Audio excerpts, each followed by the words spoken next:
বাংলাদেশের বিভিন্ন জায়গায় গ্রেপ্তার করা হয়েছে,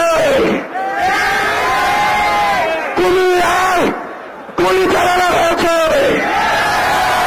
আমরা একটা জিনিস বলে দিতে চাই, এটা শুধু সাবধানতা নয়, হুঁশিয়ার।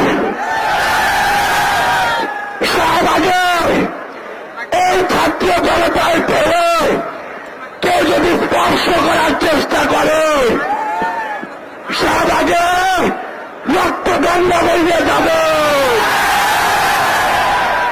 সেই রক্তদণ্ড দিয়ে শাহবাগের সকল কলুষিত স্মৃতি মুছে দেব আমরা। বাংলাদেশের সংগ্রামী ছাত্র জনতা, আমরা প্রত্যেক জানানো এসেছিলাম